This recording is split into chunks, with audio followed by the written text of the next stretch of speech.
So usually when I prep for a video, I put all the books I want to talk about in a box, and then I just carry the box with me to the video place so that I don't need to carry all these separate books. Here's the box for this video. Can you see that? Yep. I've been putting off filming this video for so long. Hey y'all! Today I am making my July wrap-up. I believe there are 22 books that I need to talk about, so this is going to be such a long video. Editing Coco can deal with that later. So in July we had the Book Junkie Trials and the Reading Rush, so there are two readathons. The Reading Rush was a week long and the Book Junkie Trials was a month long. So the Book Junkie Trials is a readathon hosted by Rachel Marie Book Junkie, and she made this full-on like 17-stop quest thing, and she was like the queen, and we had different people in charge of different teams and hundreds of people joined, and it was huge and brilliant. But I did all 17 prompts, and then the Reading Rush used to be the Booktubeathon. It is now called the Reading Rush, and it was a week long, and one of the challenges was to read 7 books in 1 week. Anyway, I did a lot. I kind of regret everything. I'm not even sure if this is 22 books, but last time I counted, I think it was 22. I may be incorrect on that, but we'll see. The first book I'm going to talk about is my one and only DNF of the month. If you've seen my Book Junkie Trials TBR, which I will link that, and my Reading Rush TBR, and my Reading Rush vlog, all down below. But if you've seen that TBR, you know that I was going to choose this book for my war, political themes, whatever the heck prompt, but I set it against it because my friend Jess from Touch of Tomes, they told me that there is some, self-harm trigger warnings with it because of blood magic, and I decided not to use it for that prompt. And then near the end of the month I picked it up anyway because I was like, I can probably deal with it right now. And also they told me that it was only like, they told me it was like page 150, and I was like, I'll deal with it when I get to it. And it's Wicked Saints by Emily A. Duncan. And I only got to about chapter 3, because chapter 3 is when they started with blood magic stuff, and I realized very quickly that, oh no, I can't deal with this. So this is my one and only DNF of the month. God, do I even remember all the books I read this month? Okay. So for the Book Junkie Trials, you had to go through your own team's prompts in order first, and then venture off to the rest of the prompts. So I'm going to do that for this video as well. The first prompt I had for Team Bard was The Elven Guard. Read a book with war or political or military themes, and for this I read The Thief by Whalen Turner, which my coworker recommended to me, and I'm so glad she did. It was so much fun to read. I gave it a 4 stars, maybe more of a 4.5, but I don't like doing half stars, so we're gonna go with 4.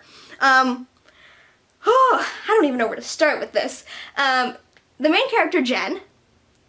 Okay, essentially The Thief is about Jen, who has been bragging that he can steal anything. And so eventually he gets arrested, but then one of the king's people is like, so you can steal anything, right? I may need you to steal something for me. And it takes off from there, and it's so fun to read. I don't want to compare it directly to another book, but Jen is kind of like Kaz from Six of Crows, in the sense that there are times where it looks like other people are one step ahead of him, but actually he's one step ahead of them. So it was so much fun to read. I will say though, it has a lot of those I'm on a journey montage things. So if you're not a huge fan of that going on, then you know, it's not going to be for you because that is a large part of the book.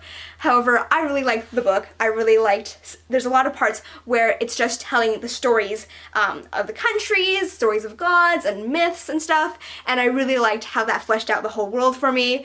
I will say Jen is probably one of the only characters who was properly fleshed out in this, but I know the rest of the series focuses on the other characters a bit more, and I'm very, very excited to keep reading the series. The next prompt was on the Hollow Isle, which was to read an atmospheric or horror book, and I literally just went on Goodreads and searched for atmospheric reads, and one of the ones that came up was a book that has been on my TBR forever, and a book I already owned, so I decided to go with it, and that is Wuthering Heights by Emily Brontë. And this story starts with a man who is renting a room in the house, and he meets the owner, and then meets the other people who live in the house, and there's a name kind of on the front door, and it's a name he hasn't seen yet. So what he does is he asks the housekeeper, what's the story behind this? And this book is literally told through hearsay. Oh my god. So when I started reading this book, I literally could not believe that this is how the story was told, was that it's a tenant asking a housekeeper what the story is behind the owner, and the housekeeper tells the owner's story, and it's a whole thing. I could not believe it. I thought the book was shitting me, okay? But that is how the story is told. I gave this book 4 stars, because this is a really, really fascinating look at the character of Heathcliff. And I thought this was really, really interesting to read. If you are looking for a very fascinating character, I would definitely recommend this book. I wouldn't necessarily say it's atmospheric, genuinely, but I thought the way that, I thought Heathcliff's character was so, so interesting. So one of my favorite books of all time is The Count of Monte Cristo, and in that there's also a young man seeking revenge, kind of. I wouldn't necessarily say it's revenge here, but it's definitely him being pissed off about society and deciding that he's going to get one over on everyone else. So in The Count of Monte Cristo, there's definitely like a revenge aspect. And in The Count of Monte Cristo, it's a story where he kind of does all these things and then eventually at the end decides, maybe I went too far. And that's not how Wuthering Heights goes at all. And I think it's super fascinating to see how far Heathcliff goes and how he thinks about all these people and what he thinks he deserves in life. I don't know if any of that was coherent, but I did quite enjoy this book. I liked it a lot more than Jane Eyre, I will say. The Empty Barrel Inn was a prompt to have an indulgent read, and for this I decided to reread The Fever King by Victoria Lee. This book I read in February, and I do have a reading vlog and a bunch of videos for, so I will link them all down below, but this book I read in February and absolutely fell in love with. The Fever King is about a boy named Gnome who lives in a world where magic is a virus, and if you survive the virus, you are then able to wield magic. And Gnome's power is specifically to control technology. And the Minister of Defense and former king of the country takes great interest in his abilities, and essentially they decide to go and take down the government.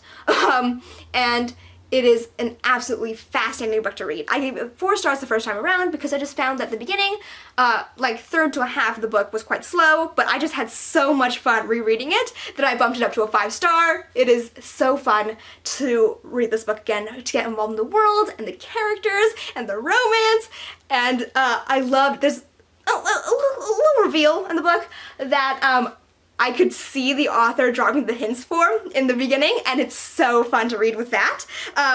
Yeah, I had an absolute blast. This was definitely an indulgent read for me. And I will also, if I can find it, link a review I read on this book, because it focuses specifically on how Lair is kind of grooming Gnome, and I found that really interesting. I hadn't picked up on it at all, but it is so fascinating to read, and Victoria Lee is amazing, and The Electric Heir, the sequel, is coming out in 2020, and I'm so freaking excited. For Giant Squid, it was to read a book that intimidates you, and for this I decided to reread The Fault in Our Stars by John Green. This scares me because I was really worried that I got caught up in the hype when I was 12 and that I would not enjoy it as much the second time around. I thought I would just think it was kind of mediocre and that maybe I was just caught up in the hype, maybe I was just a stupid 12-year-old, and I can proudly say that I was incorrect. I nearly cried at work and in a restaurant because of this book. I absolutely adored it. The Fault in Our Stars is about a girl who has cancer and is made to go to a support group by her parents, and at the support group she meets a boy named Gus, and love story goes from there, and they discuss books, and she shares her favorite book with him. And then they decide to go meet the author, and then other things happen in the book, and then I cry. I don't know how to describe this book. I don't know. John Green's books, though he is one of my favorite authors, man does not know what the definition of a plot is. So, I want to make a video on criticisms of John Green because I think a lot of it is incorrect, especially involving stuff in this book. these characters are probably my favorite characters out of all of John Green's characters. I love Hazel and Gus. I love how cute and witty the banter is. I love the depictions of grief and anger in here. And I'm always very upset because people talk about John Green's books and they say that teenagers aren't that eloquent, they're not that intelligent, they don't know what love is. And first of all, does anyone know what love is? And I think if you think it's love in the moment, then it's love in the moment. Life is more important lived present tense. And also, I also believe that teenagers can be eloquent and intelligent. And I also know that they only, a lot of times, the characters in this book only seem eloquent and intelligent because they're using words wrong, they're not quite grasping meanings of things, and that's okay! Let them live! I realize that's ironic with this book, but still. Anyway, I gave this book 5 stars, nearly made me cry, and also I always say that Looking for Alaska and Turtles All the Way Down are my favorite John Green books, but I might have to revise that because this is seriously, seriously giving them a run for its money. Now that I've completed all 4 prompts for my team, I went on to the Bookie Grail, which was Stardust by Neil Gaiman. And this book is about a boy who wants to marry this girl, and she says, you know what? You know that star that, like, went overhead last night? Catch the fallen star for me, and I'll marry you. And the best part about this book was that it was short. Literally, I could not even with this book. I wanted to DNF this book, like, as soon as I started it, because it was essentially a long and cringy journey montage, and even though the writing style was cool, and, like, the ideas were fun, and everything came back full circle, and all this stuff, I could not handle it. Especially, like, at the beginning, like, the first 2 characters, there were 2 people doing the do, and it was just another, like, bad hetero sex scene that I needed someone to save me from, and, like, I was not down for any of the romances, and I just didn't want to read this book. I just really did not want to keep reading it. The whole time I was reading it, I was thinking about when I could stop. Essentially, I'm glad I finished it, not that I've read it. And I gave it 2 stars. Alrighty, so now that I've gone through the first 5 prompts, I was allowed to go venture off in the Book Junkie Trials as I pleased. So then I started with Love Letters or Suicide Notes by Doc Lubin, which is a poetry book by one of my favorite slam poets. It is not traditionally published. He was selling them on his Etsy shop, but I bought one and I adore it. And I read this for the Weeping Falls, which was to read a tearjerker, and it was brilliant. Not a tearjerker, really, but also the slam poem version of a lot of these are definitely tearjerkers. I think I definitely connect to poetry better when it's read out loud, but I really, really enjoyed this book. I really enjoyed everything. See, I read a poetry book that I also reread this month that's in here, but I read a poetry book, and after reading it, I decided that maybe poetry just isn't for me. Maybe I just have to do slam poems, and I was wrong, okay? I connected so strongly to Doc Lubin's slam poems. I adored it. I don't even know what to say about it. I'm just going to link a whole bunch of these poems that he's performed down below. I just think he's brilliant. For Crimson Peaks, which was to reread a favorite book, I went with Turtles All the Way Down by John Green. This book is about Asa Holmes, who is a girl with OCD who is figuring out what to do for college and how to handle her relationships with her mother and her best friend, and also how to handle her OCD. And in the midst of this, a billionaire goes missing. And who is this billionaire? It just happens to be the dad of an old friend of Asa's, and so her best friend and her decide that they're going to go figure out this mystery, and her old friend and her kind of start a little something, and it's really, really about friendship and love and how people handle their situations, and I absolutely adore this book. I think this is like the 3rd time I've read it now. Again, I gave it 5 stars. I think this has very, very strong, like, emotional depictions of mental health that I thought were really good. I love John Green books, again, and I love how he depicts love, of friendships, and how one of the big ideas he discusses is that just because it's not the great love of your life doesn't mean it can't be a great love of your life, and that is absolutely true for this book. I love it. I don't know what else to say. The Great Library was to read a book that has been on your TBR forever, and for this, I went with a book I've been meaning to read because Jessie the Reader is always hyping it up, and that is Miss Peregrine's Home for Peculiar Children by Ransom. This book is about Jacob, who sees his grandfather die, and, who sees a monster kill his granddad, and essentially, he is convinced of what he's seen, and he knows something isn't right. And eventually he decides that he's going to go to where his grandfather grew up. And the story takes out from there. There is supernatural stuff, there is time travel, there is all these fun things. I thought the world building in this was brilliant, even though it's a supernatural, which I've been told that fantasy means that the weird stuff that happens is normal for the world, and supernatural means the weird stuff that happens is not normal for the world. So, yeah. So, I thought the world building was brilliant, and I was completely sucked into this book. It's one of those books that keeps going and keeps you going with it. Even though I feel like a lot of the stuff really picked up in the end and like everything was happening at once, it still managed to make me feel a lot of emotions, which doesn't happen a lot for me. If there's like a lot of action in a book, it's rare that I get to feel the emotions still, and I still managed that, and I love the characters, and I absolutely adored it. For Apothecary Towers, the prompt was to just pick a random book that you owned. And for this, I read Misfit by a name I can't pronounce, and the reason I don't have this book to hold up is because I already donated it, because it's not a book I plan on reading again. This book is about a well-known Canadian, and it's essentially a memoir / business book, kind of, because he talks about his business and, like, getting to know people and stuff, and how he got, like, this Green Rewards thing started. Anyway, it was fine. He talks about being gay and potentially autistic and all this stuff, but I just felt like it was a little bit preachy and a little bit too like, I'm a white man with money. Cheers! Look at what I can do. So, yeah. I don't know. It was fine. I gave it 3 stars.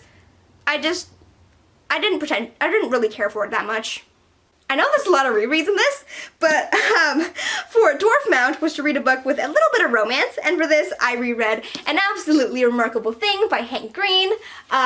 This book does have a little bit of romance, but it's mostly about fame and what it can do to you. It's about a girl named April May. Yes, Hank Green named his main character April May.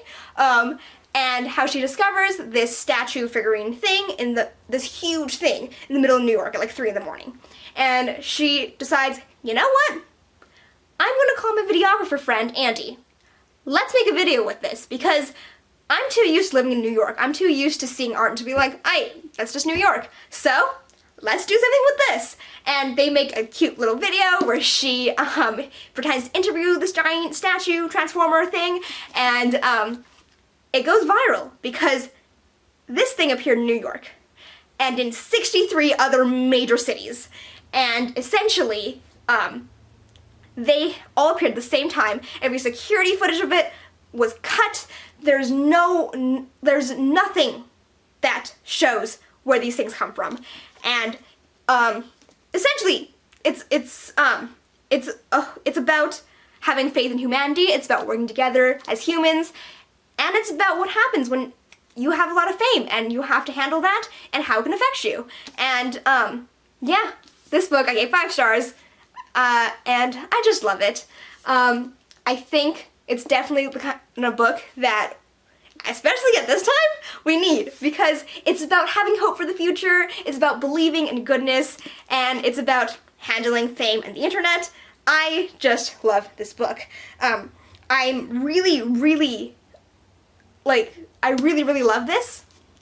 One of the big things that I love about this book is that it doesn't stop. So a lot of books, like, I describe Jane Eyre as like driving a car. Because you're driving, then you have to hit the brakes because there's a red light or something, or there's a stop sign, or there's a pedestrian, and you just keep going and stopping and going and stopping. This book just keeps going. And so I thought the pacing in this was brilliant. I really loved it. But I also forgot how much of it, I forgot so much of this book, and so rereading it, I was sucked back into the world. I was still reacting to everything that happened. I still felt all the shock and everything. There's a thing with grape jelly that I was like, with. So I completely adore this book, and I'm so excited for the sequel. I also have videos on this book that I will link down below. And yeah, I think if you're a fan of Hank Green, you will absolutely love this book. It has a lot of his personality injected into it. I believe that there's a part where they talk about April's email password, and it's donkey fart. So, you know, it's a lot of Hank Green in here, folks.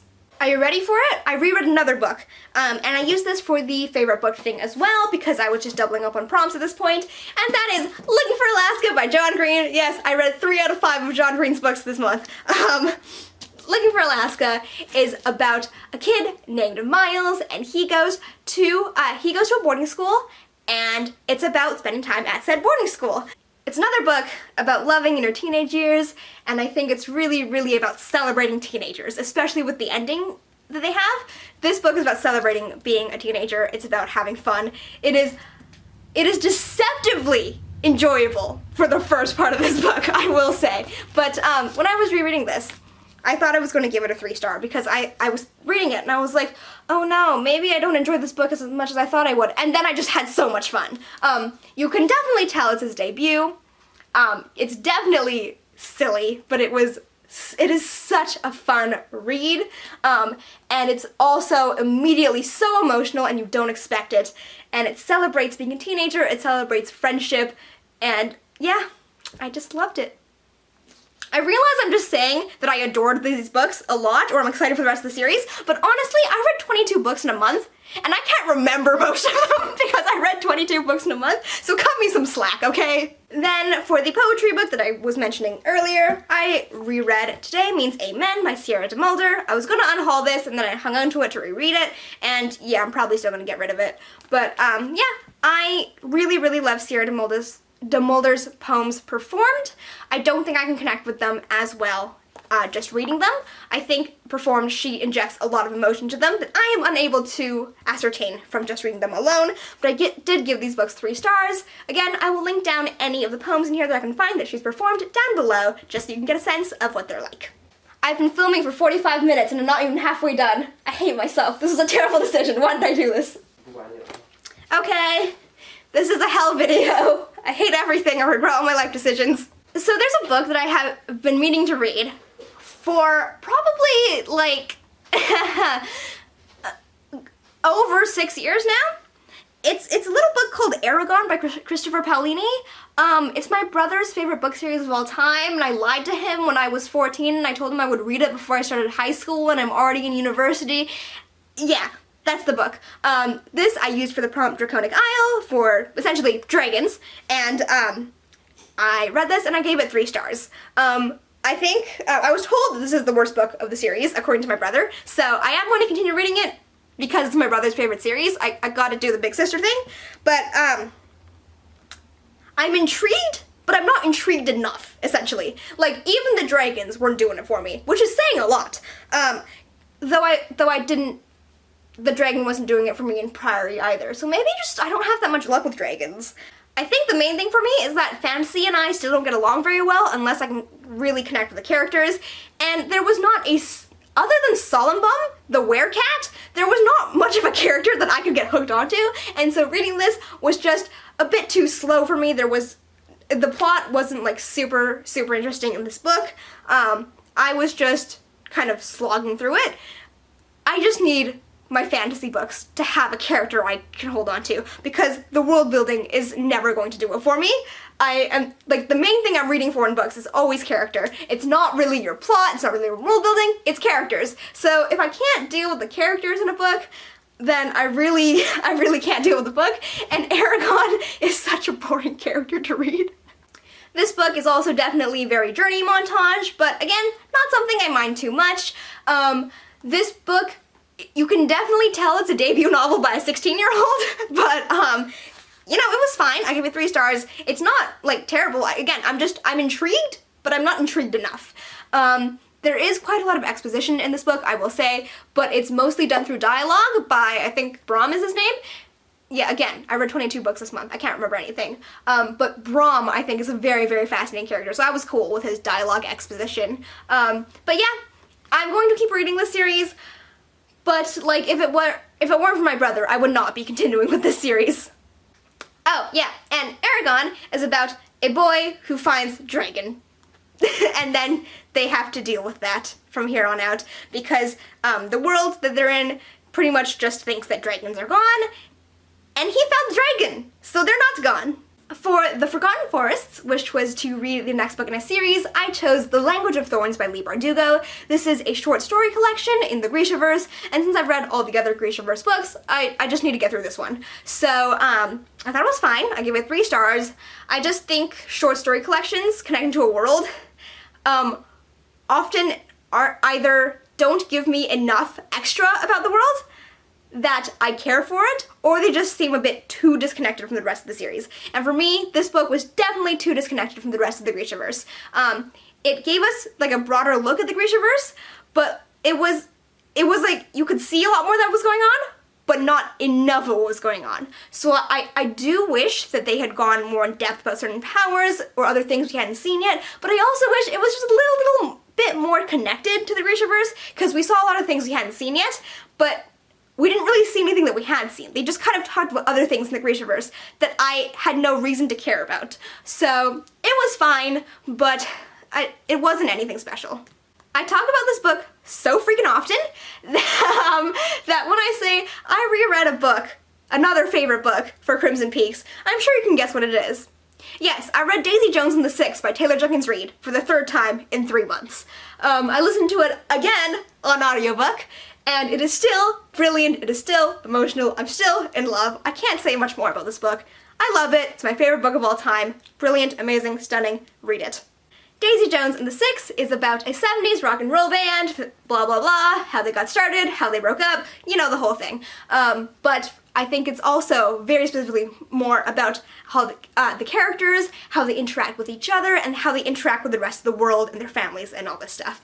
The key part of what gets me for Daisy Jones and the Six is definitely the characters and the emotions and their choices, because it very clearly makes a idea of how not everything is black and white, and how they choose to interact with the rest of the world is really, really amazing to read. I always talk about this book, and again, I think it packs so much of an emotional punch because the book is told through interview format,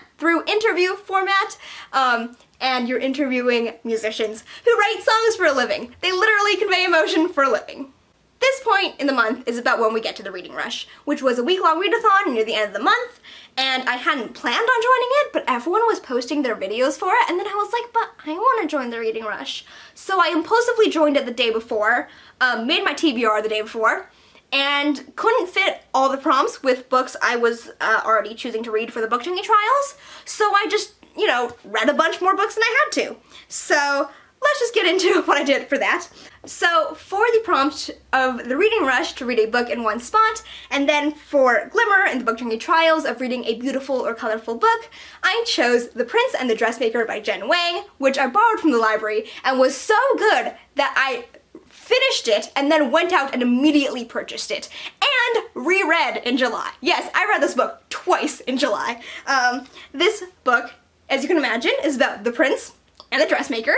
The prince is currently looking for a bride, and he hires, and there is a ball held to help him find said bride, and he hires the dressmaker who made one of the dresses for one of the girls at the ball. And he hires this dressmaker to make dresses for him. And together they go out at night, and he is dressed in her dresses as Lady Crystalia, and you get to watch both characters grow and go after their dreams. You get to see both of them, and how strong their friendship and eventual romance is, and I adore this book. I think it is so cute. I think the art in here is so fluffy, and also this book packs more character growth and development in it as a graphic novel that is 300 pages than some novels in 300 pages, and I absolutely adored it. I gave it 5 stars. Okay, I'm assuming at this point in the month this is where everything falls apart, because I don't remember what prompt I used for the Book Junkie Trials for this book, but I used it for read a book and then watch its book-to-movie adaptation, and for this was Pride and Prejudice by Jane Austen. This Pride and Prejudice about Elizabeth, Mr. Darcy, falling in love despite her prejudice of him and his pride, is one of my favorite books. I think I probably used it for Crimson Peaks or Dwarf Mount, so favorite book or romance. And I didn't really watch a movie of it. I just rewatched the Lizzie Bennet Diaries again because I love it. And so not exactly a movie adaptation, but we'll go with it. One of my favorites. I adore it. What's not to love? I don't know what else to say for this book. I've talked about too many books today. I gave it 5 stars, and this book has one of my favorite characters of all time, which is Mr. Bennet. That's right, my favorite character is Elizabeth Stad. He is the coolest, don't tell me otherwise. Also, I'm absolutely certain that me reading this book when I was 10 says a lot about my personality. This book and another book I will talk about later.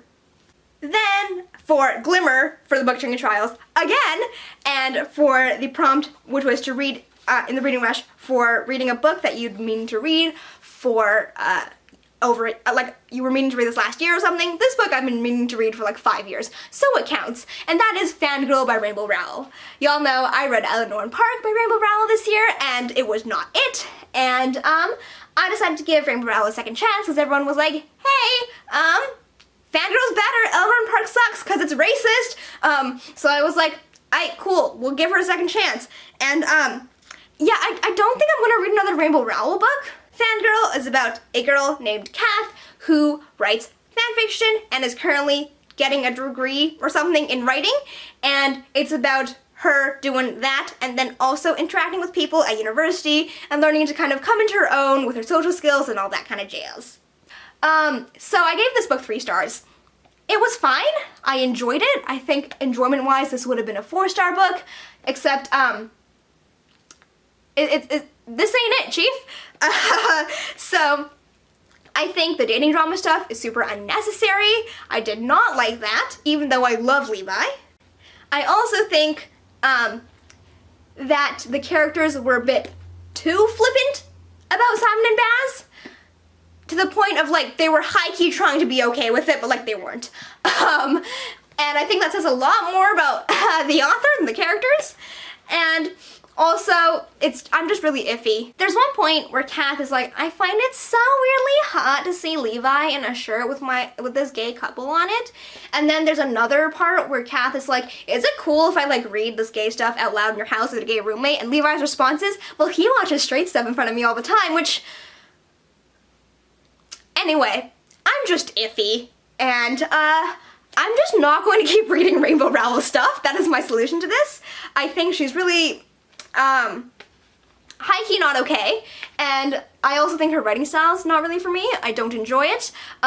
Even the parts that was supposed to be like the Simon Snow writing parts, I didn't even like that for the writing style. So yeah, I don't think I'm gonna read any more of Rainbow Rowell's books. For Reading Rush prompt, which is main character who is not human, and for Reading Rush prompt, which is main character who is not human, and Book Junkie Trials prompt, which was The Drowning Deep, read a book with like fascinating world building, something along those lines. I read Angel Fall by Susan E. I read this book when I was 13, and I gave it 4 stars this time around. I think there's a good chunk of that from nostalgia, but another good chunk of that is because I love me an angsty romance, and yeah, this is an angsty romance. So I had a lot of fun reading this book. I think the writing style was not great, especially with similes. Freaking Susan E. uses so many similes all the goddamn time. And also, like, every time they describe an angel, it's like, Grecian god statue thing, Olympian swimmer, and I'm like, you can shut up about it now. They look perfect. I gotcha. Abs of steel. Cool. So, writing style wasn't really it for me, but romance was great. Characters was great. Yeah, I really need to keep reading the series. I'm really hoping I will keep reading the series, but I'm not historically great at that, and I just started a bunch of series this month, so who knows where those will go.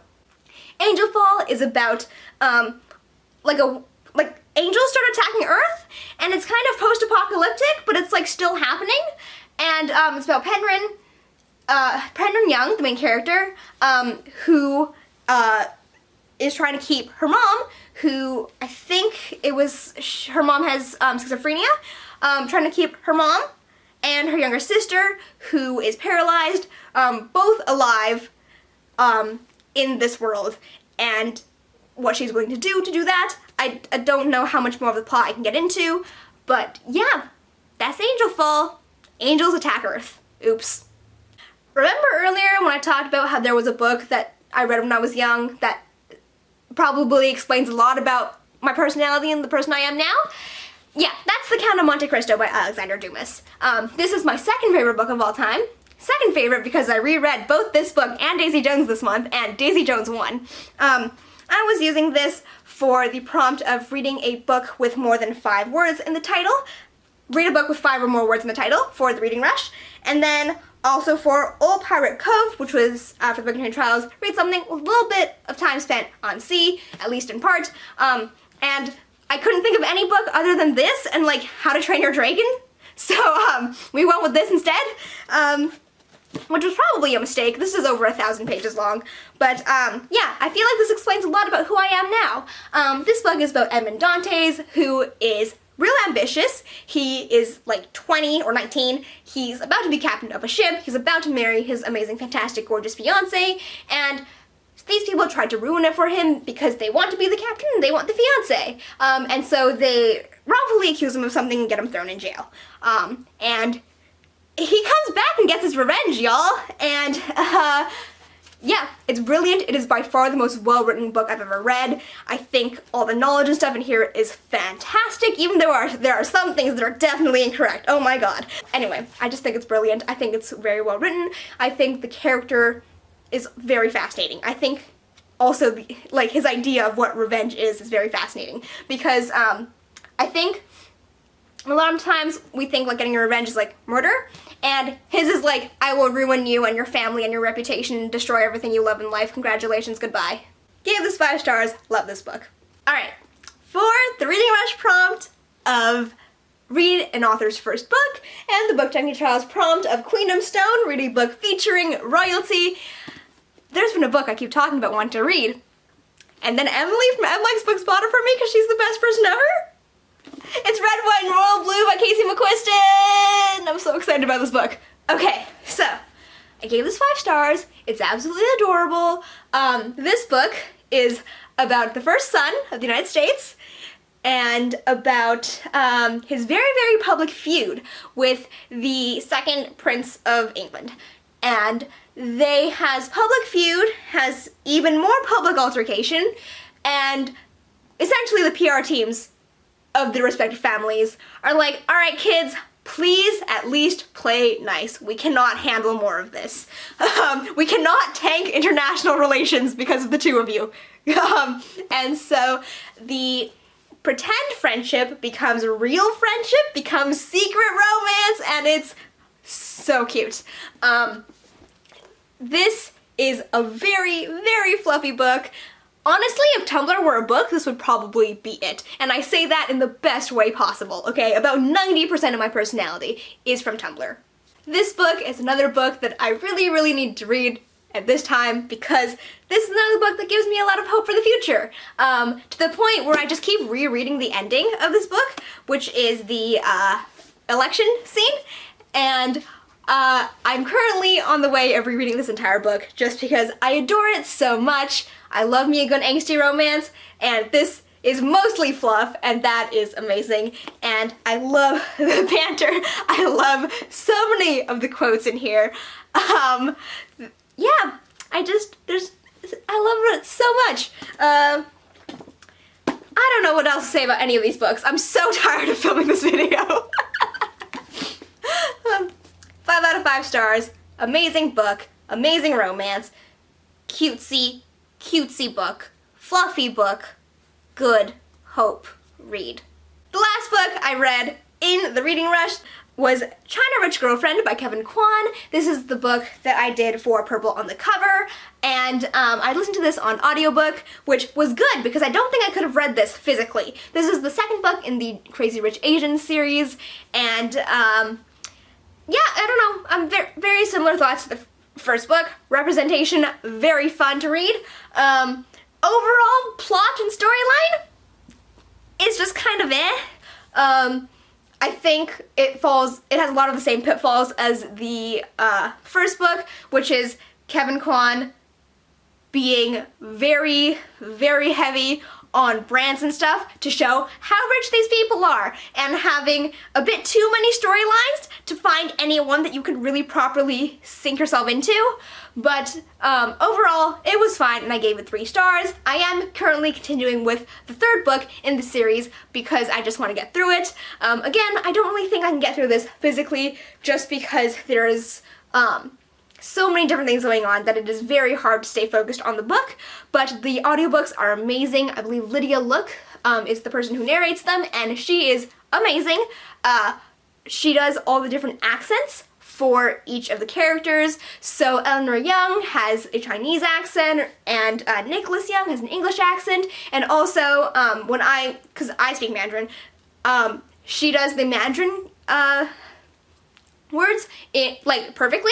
So I don't know about the other languages, but she does do those very well. Again, I think in these series there's a lot of the words they use they try to explain immediately in footnotes, and it was annoying for me to find the footnote and go through with it, but they say it immediately after in the audiobook, which I liked. But the footnotes definitely don't grasp the whole aspect of what they're describing. So it might say this is what it means, but it won't have the full connotation or the background to it. So I still enjoy reading these books. I just don't think it's probably something I'm going to reread, and I think they're fun, but there's not too much to them, and again, there's just so much stuff going on. I wish it was condensed more, and that's why I enjoy the movie of Crazy Rich Asians a lot more, because they focused solely on one plotline and not this is going on with that person's child, this person's marriage is failing, big oop. Big oops, so true. You know what? I'm so tired, Dad, don't even.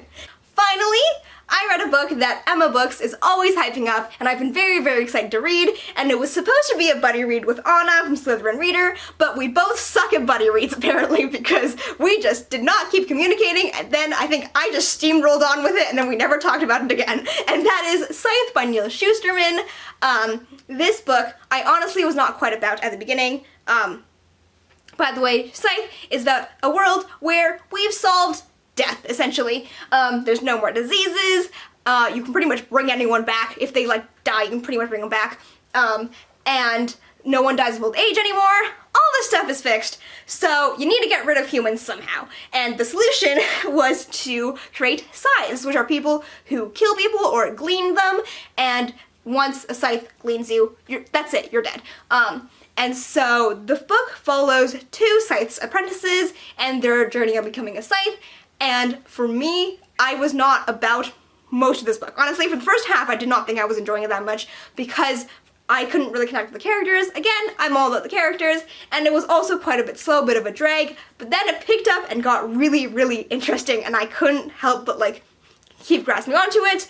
The romance, I will say, it's weird, but not unexpected, and I'm not angry about it. So I'm excited to keep going. That ending was brilliant, and I'm definitely going to keep reading the series. I believe the 3rd book is coming out soon, so I'm very excited to read the rest of this series. And that's it! That's all the books! Dad, I did it! Okay, so I know I just went, oh my god, I liked it for every book, but again, it's been 22 books. I can't function, to think about any of the books, and also I can't keep talking. It's been 90 minutes. I need a break. So, I hope you enjoyed this mess of a video. Editing Coco, please enjoy yourself through the hours and hours of editing you're going to have to do, and I will see you sometime. Goodbye.